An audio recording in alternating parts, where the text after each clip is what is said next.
주 안에서 사랑하는 여러분, 외로운 고독이 아닌 은총의 고독으로라는 제목으로 하나님 말씀 증거하도록 하겠습니다. 현대사회를 발전된 다양한 혜택과 풍요를 누리는 사회라고들 사람들은 말하지요. 그럼에도 불구하고 사람들은 이 시대를 고독의 시대라고들 합니다. 살아가는 날이 많아지며 다양한 이들을 알며 교제하면서도 대부분의 사람들은 기쁨을 이야기하기보다는 상당량의 외로움과 공허, 고독을 호소합니다. 그런 이유로 다양한 기호와 취미를 찾아 나서지만, 그래서 사람을 만나지만 좀처럼 이 문제를 해결하지 못하고 있습니다.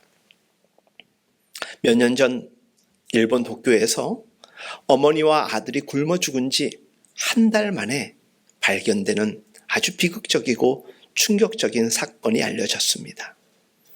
부검을 했더니 77세의 어머니와 41세의 아들은 모두 영양실조로 숨진 것이었습니다.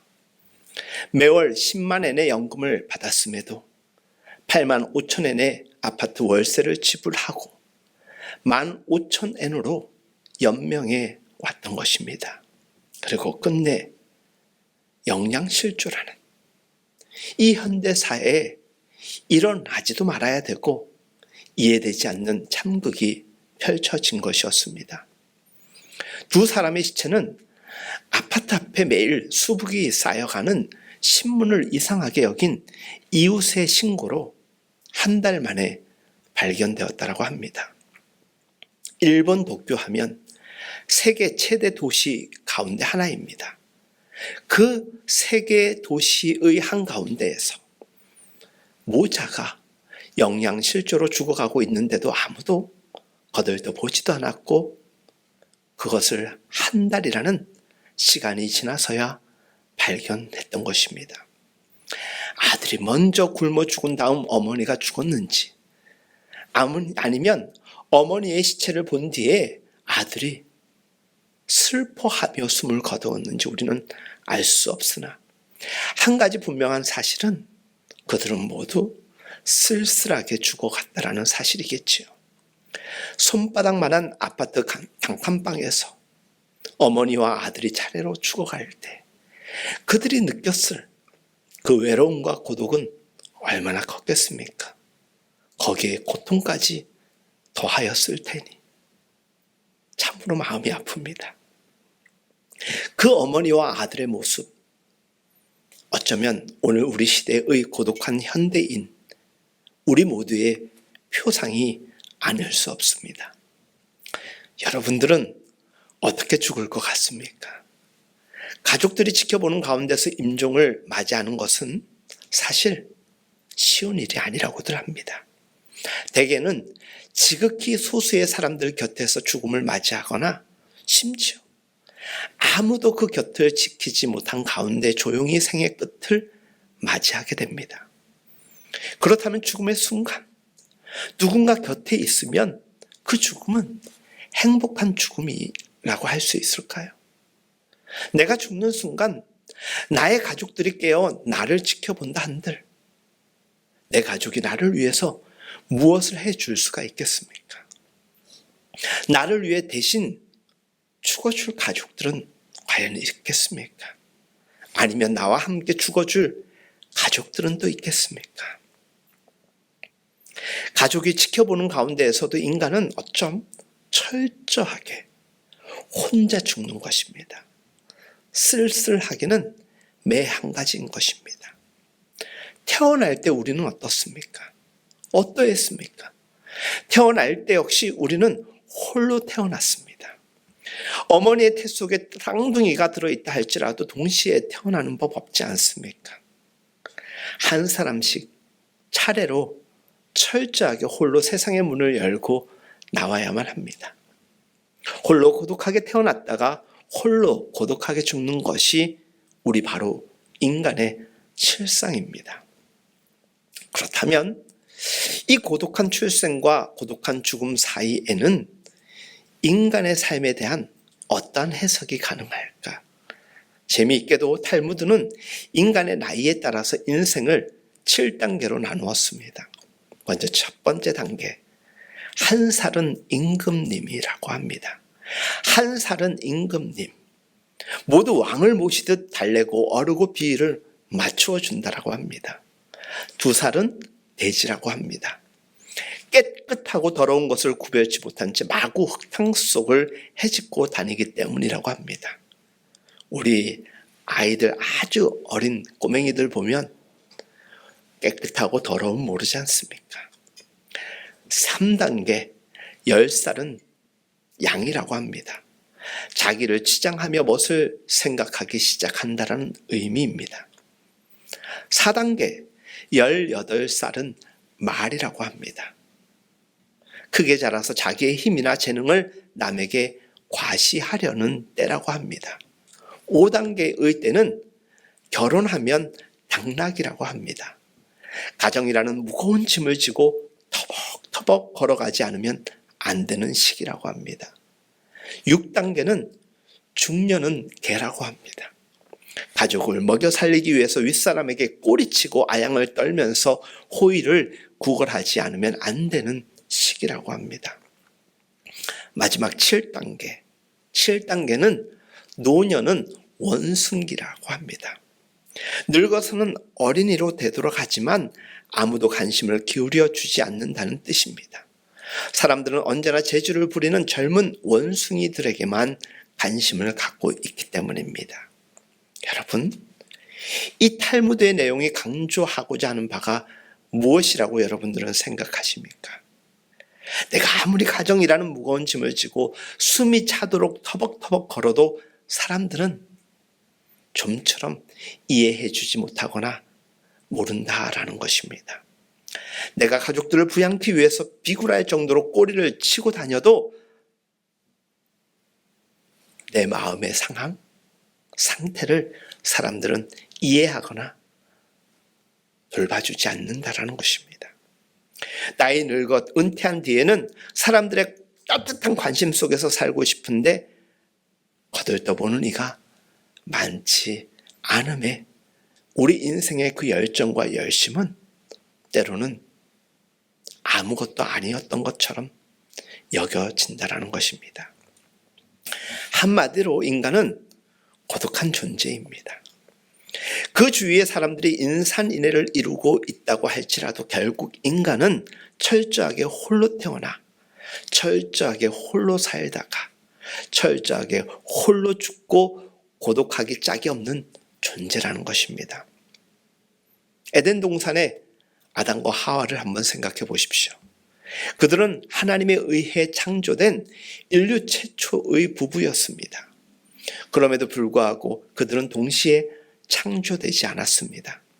아담이 먼저 창조된 후에 하와가 창조되었습니다. 그들은 각각 홀로 창조되었습니다. 아담은 흙으로 빚으신 것에 비해서 하와는 아담의 갈빗대를 통하여서 만들어졌습니다. 아담은 남자로 만들어졌지만 하와는 여자로 만들어졌습니다. 그들 사이에는 결코 일치될 수 없는 엄연한 차이가 상존하고 있었습니다. 이것은 무엇을 의미합니까? 아담과 하와는 함께 있었지만 그러나 그들은 철저하게 홀로인 고독한 존재였다라는 것입니다. 다시 말해서 하나님께서 인간을 창조하실 때부터 인간은 어쩜 외로운 존재, 고독에 갇혀 있을 수밖에 없는 그런 창조물이었다라는 것입니다. 우리가 여기서 생각하길, 그렇다면 하나님은 왜 우리를 외로운 고독한 존재로 만들었을까? 그것을 풀어가는 것이 저는 신앙이고 하나님의 은혜에 대한 인지라고 생각을 합니다. 사랑하는 여러분, 고독이라는 것은 홀로 있음에 존재하는 그 무엇이 아닙니다. 고독은 산속에 홀로 존재한다라고 해서 우리에게 찾아오는 것이 아니라 어쩜 거리를 가득 메운 군중들 사이에서 더 많이 우리에게 느껴질 수도 있습니다.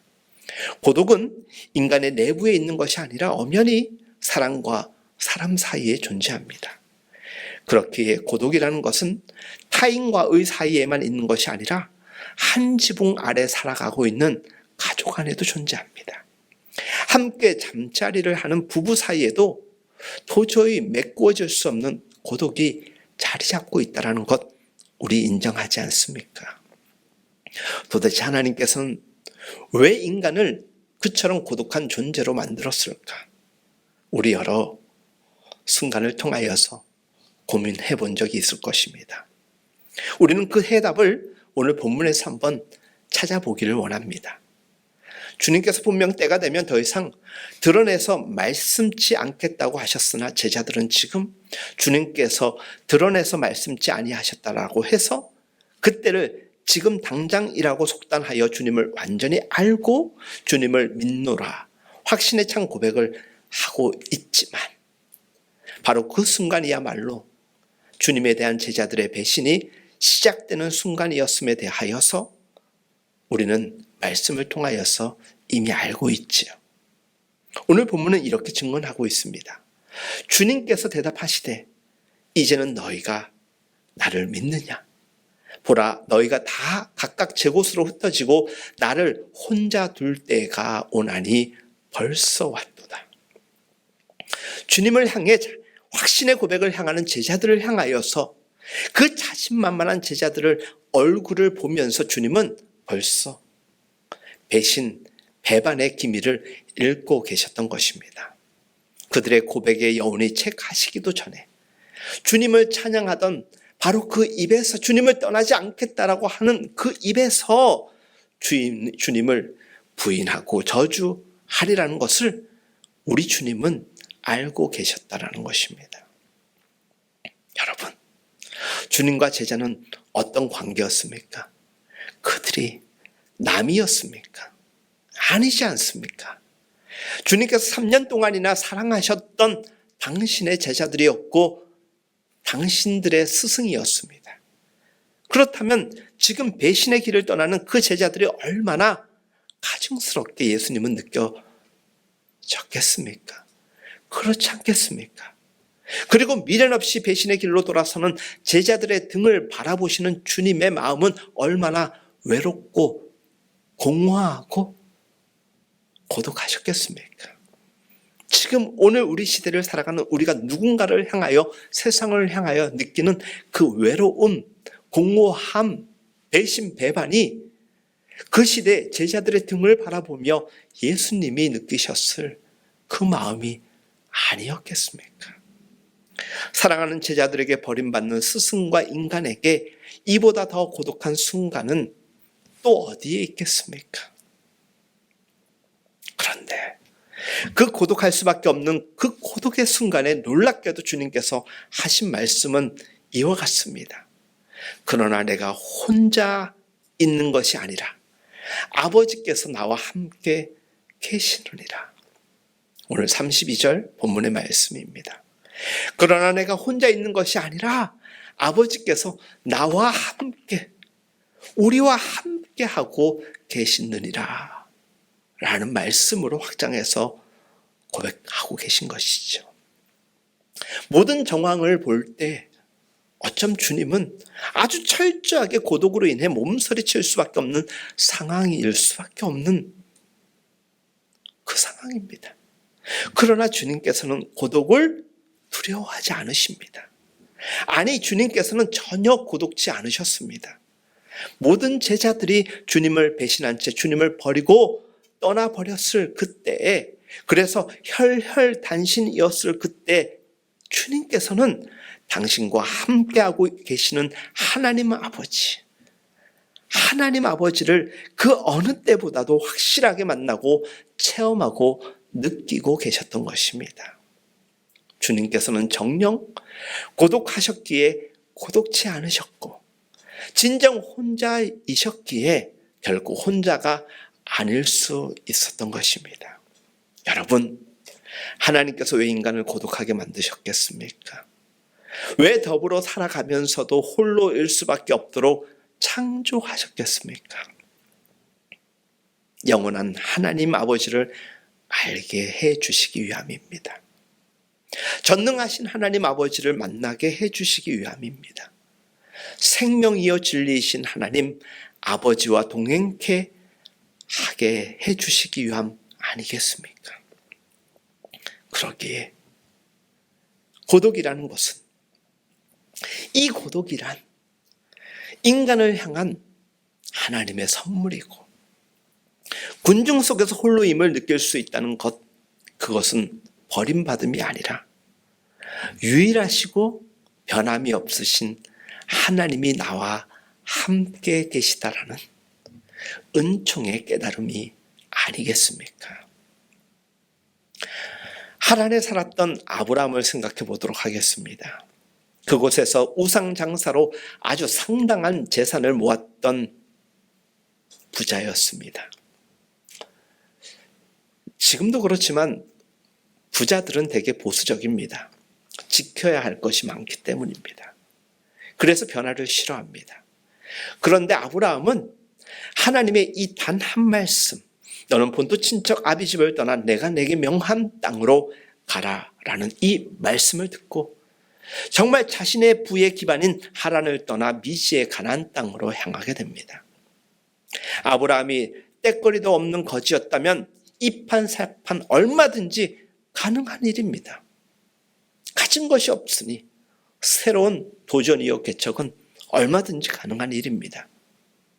그러나 그는 명실공히 부자였고 갑부였고 그가 거주하는 지역에서 많은 사람들에게 인정받는, 그리고 존경받는 이였을 것입니다. 그런 이가 어떻게 하나님의 그 한 말씀에 그토록 철저하게 순종할 수밖에 없었겠습니까? 이사야는 이렇게 그에 대하여 이야기합니다. 너희 조상 아브라함과 너희를 생산한 사라를 생각하여 보라. 아브라함이 혈혈단신으로 있을 때에 내가 부르고 그에게 복을 주어 창성케 하였느니라. 혈혈단신으로 있을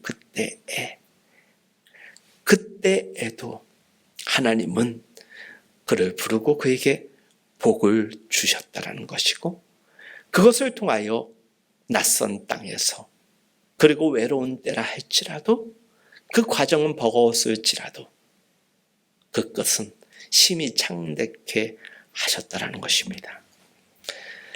아브라함에게는 분명한 직업이 있었습니다. 그에게는 돈이 있었고 친척이 있었고 사랑하는 아내도 있었습니다. 전혀 남부러울 것이 없는 사람이었습니다. 그럼에도 불구하고 성경은 그를 가리켜 혈혈단신이었다라고 이야기합니다. 무엇을 의미합니까? 아브라함에게는 자랑스러운 자신의 직업으로 채울 수 없는 고독이 있었다라는 것입니다. 그가 가진 재물로도 채울 수 없는 고독이 있었다라는 것입니다. 자신의 돈으로도 메꿀 수 없는 고독이 있었던 것이고, 자신의 친척으로도 사랑하는 아내가 있었음에도 불구하고 홀로임을 느낄 수밖에 없는 아주 깊은 존재적 고독이 있었다라는 것입니다. 우리도 그렇죠. 늘 행복해 보이는 사람이지만, 늘 기뻐 보이는 당신이지만, 홀로 있을 때 외로움과 고독, 공허, 심지어 배신, 배반 느끼지 않을 사람 여기에 없을 것입니다. 예외 없이 모두가 그렇습니다. 이 세상 그 어느 것, 그 누구로도 해결될 수 없는 그 깊은 존재적 고독으로 인하여서 아브라함은 절대자이신 하나님을 만나고 하나님을 알고 하나님과 동행하는 하나님의 사람이 될 수 있었던 것입니다. 하나님을 바로 알고 믿게 되면 결코 혼자가 아님을 깨닫게 됩니다. 하나님을 알고 믿으면 세상 가운데서 고독해 보일지언정 그 고독이 문제가 될 수 없다라는 것입니다. 바꿔 말해서 아브라함이 고독을 알지 못했더라면 자기를 둘러싸고 있는 재산과 사람들과 더불어 행복하기만 했을 것이면, 그는 그 당시 하란의 다른 사람들처럼 절대자이신 하나님을 결코 만나지 못했을 것이고, 그 인생은 정말 고독하게 공동 묘지에서 끝나버리고 말았을 것입니다. 그러나 그에게는 이 세상의 것으로는 도저히 채울 수 없는 목마름, 메울 수 없는 고독이 있었기에 하나님과 더불어 고독치 않을 수 있었고, 그는 사람들 사이에서도 언제나 홀로일 수밖에 없음을 통감하는 자였음에도 불구하고 하나님과 함께 결코 혼자가 아니었던 것입니다. 아브라함의 깊은 고독, 그것은 그 무엇보다도 그에게 내가 너를 사랑하고 너와 함께 함이라는 존재적 동행이었던 것입니다. 여러분, 다윗의 이야기도 한편 우리에겐 큰 위로가 됩니다. 다윗, 아들 압살롬이 있었죠. 아버지 다윗 왕을 향하여 칼을 겨누고 말 그대로 쿠데타를 일으킵니다. 그 소식을 들은 다윗이 고통스럽고 수치스러우면서도 얼마나 급했던지 신도 신지 않고 맨발로 도망길로 나서게 됩니다. 얼마나 급했던지 신도 신지 못할 정도의 여유 없이 그는 그의 거처를 떠날 수밖에 없었습니다. 자식의 칼날을 피해 도망가는 아버지, 그 순간 그 아버지보다 더 고독한 사람이 이 세상에 어디 있겠습니까? 비록 다윗 곁에 육병맹이라는 많은 측근들이 있었다 할지라도 다윗은 뼈저린 고독을 느낀 채 떠날 수밖에 없었을 것입니다. 그런데 그 고독 속에서 맨발로 도망가던 다윗이 향했던 곳이 어디입니까? 감람산이었습니다. 감람산으로 올라가서 그가 놀랍게도 하나님을 경배합니다. 쿠데타군의 공격을 피해 맨발로 도망갈 지경이라면 당연히 조금이라도 더 빨리, 더 멀리 도망가는 것 외에는 무슨 상책이 또 있겠습니까? 그런데도 그 급박한 상황 속에서 다윗이 감람산 꼭대기에서 하나님께 경배를 드렸다라는 것은 무엇을 의미하는가? 우리에게 매우 의미 있는 질문입니다.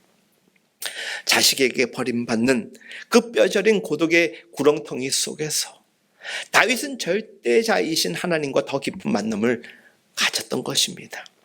자기에게 칼을 뽑아 들고 덤벼드는 그 아들 압살롬의 모습 속에서 그는 생각했을 것 같습니다.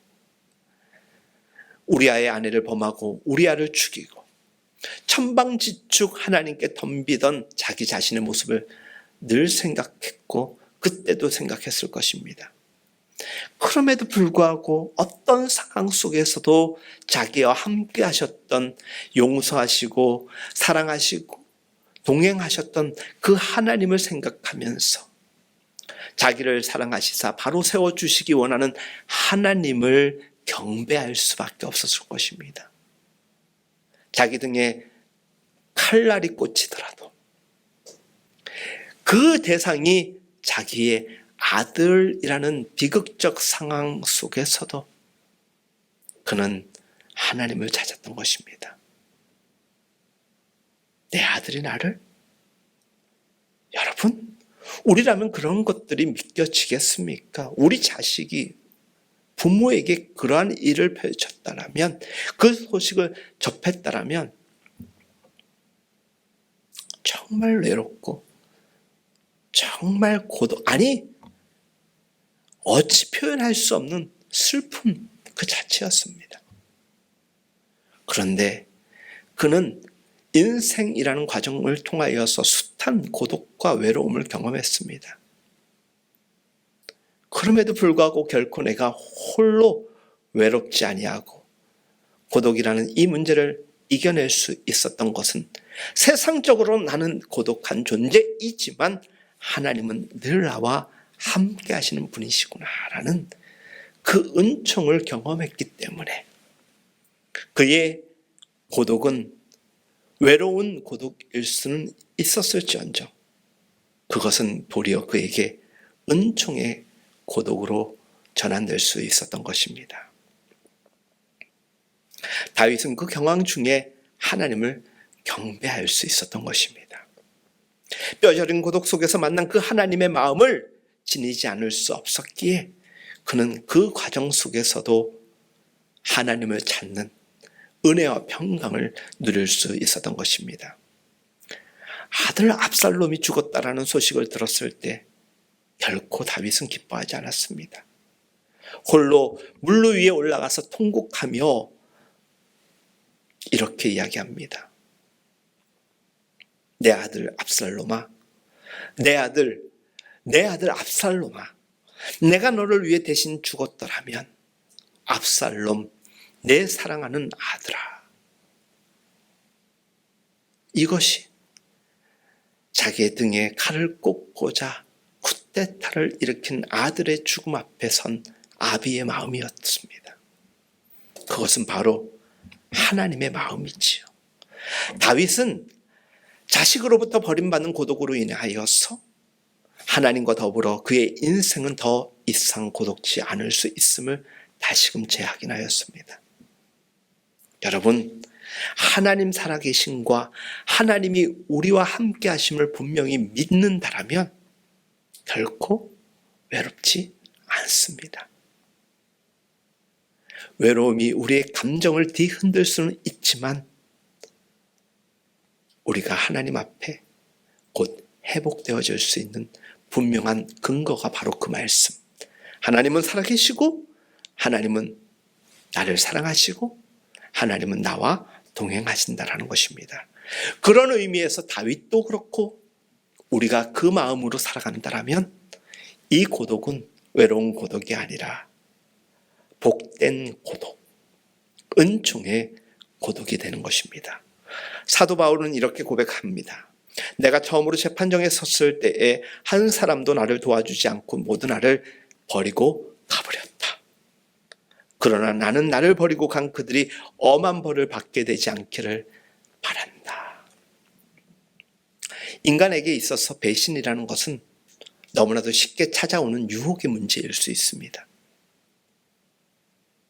그런데 그런 숱한 배신과 배반 속에서도 하나님은 우리 인간을 끝까지 변치 않고 사랑하고 계십니다. 그 은혜와 그 믿음의 지혜를 깨닫고 얻은 신앙인이라면 누군가를 향하여서도 이와 같은 마음을 갖게 되는 것 아니겠습니까? 바울이 가졌던 마음처럼 용서하고 도리어 그가 벌을 받지 않기를 바라는 그 믿음은 어디에서 오는 것일까? 위로부터 하나님께로부터 내가 받은 것이 있으니 내가 누군가에게 함부로 하지 못한다라는 것을 사랑과 은혜 안에서 깨달았기 때문입니다. 바울이 가는 곳마다 바울을 따르는 사람들이 얼마나 많았는지 모릅니다. 그들은 바울을 위해 모든 것을 다 해줄 것 같이 행동하고 말하였습니다. 그러나 바울이 체포되어 재판정에 섰을 때 그들은 모두 바울을 버리고 도망가 버렸습니다. 가장 도움이 필요할 때에 사람들로부터 철저하게 버림받았던 것입니다. 그런데도 바울은 그들을 원망치 않고 오히려 그들이 벌을 받지 않기를 기도했다. 그래서 바울입니다. 어떻게 이런 일이 가능했겠습니까? 믿었던 사람들로부터 배신당하고 그 참담한 고독으로 인하여서 주님과 더 깊은 교제를 가졌다는 것이 어쩜 우리들 가운데서 이해되지 않는 분들도 있을 수 있습니다. 그래서 우리가 믿음을 강구해야 됩니다. 세상적으로 이해되지 않고 이해하고 싶지도 않은 여러 가지 일들이 믿음이라는 것으로 인하여서 통 크게 시원하게 풀려지는 것 경험하게 될 것입니다. 여러분, 고독은 우리가 알지 못한 그리고 알지 못했던 하나님의 은총이요, 은총이 될 것입니다. 그러니 고독할 수는 있을지언정 고독을 두려워하지 마십시오. 하나님 없이 고독을 느꼈다면 그것이야말로 문제가 아닐 수 없습니다. 혹 우리들 가운데 하나님 없이도 이 세상의 것만으로도 행복하다면, 그런 사람이 있다면 그 사람은 머지않아 정말 고독하게 살다가 외로운 고독 속에서 흙으로 돌아가 버리고 말 것입니다. 믿었던 사람이 까닭없이 등을 돌리고 떠나갔습니까? 우리들 가운데 돈으로 채워지지 않는 고독과 외로움과 공허를 느끼는 분들이 있습니까? 많은 허다한 사람들 가운데서도 혈혈단신임을 뼈저리게 느끼며 외롭고 고독한 분들이 계십니까? 그런 지금이야말로 절제자이신 하나님과 더 깊이 만날 은총의 때요. 그 하나님으로 인하여서 행복과 기쁨, 풍요와 부유를 느낄 때라는 것을 여러분들에게 권면을 드리며 하나님 앞에 나아가십시오. 그리고 하나님을 바라보십시오. 하나님이 여러분들에게 내가 너를 사랑한다. 내가 지금까지 너와 함께 하였다. 앞으로도 함께 할 것이다. 이제 나를 믿으라 라는 그 속삭임을 느끼고 들을 수 있게 될 것입니다. 사랑하는 여러분, 인간은 홀로 태어나 홀로 살다가 홀로 죽는 고독한 존재라는 것. 그러나 그 고독을 아는 자는 하나님과 함께 태어나서 하나님과 함께 살다가 하나님과 함께 이 세상을 떠나는 자입니다. 진실로 고독한 자는 하나님께서 함께 하십니다. 주 안에서 사랑하는 여러분, 외로움으로 고독한 시대일수록 전능하신 하나님을 분명히 알아갈 수 있지 않을까 생각됩니다. 모두가 떠나버리고 모두가 등을 돌려도 하나님만은 변치 않으시구나. 이것이 우리의 궁극적 결론으로 언제나 그 외로움과 고독의 문제 상황 속에서 맞닥뜨리게 될 것입니다. 이것은 하나님의 변함없는 진리입니다. 우리는 그것을 인정하고 따를 그 마음만 갖게 되면 좋겠습니다.